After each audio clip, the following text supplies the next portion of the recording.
இன்றைய வானிலை தொடர்பான தகவல்களை அறிந்து கொள்வதற்காக வளிமண்டலவியல் திணைக்களத்தின் வானிலை அதிகாரி முகமது சாலிஹினுடன் தொடர்பினை ஏற்படுத்தினோம்.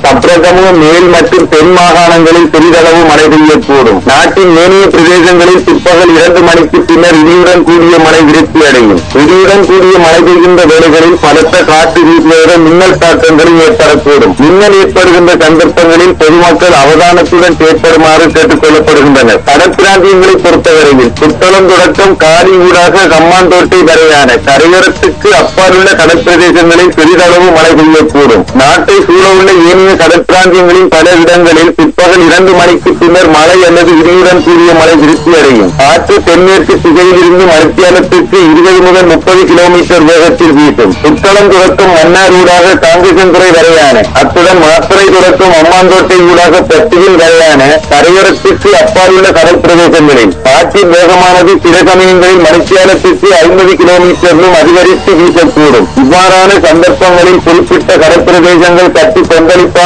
காணப்படும். ஆனால் இடியுடன் கூடிய மழை பெய்கின்ற வேளைகளில் கடல் பிரதேசங்கள் இடைக்கிடையே கொந்தளிப்பாக காணப்படும்.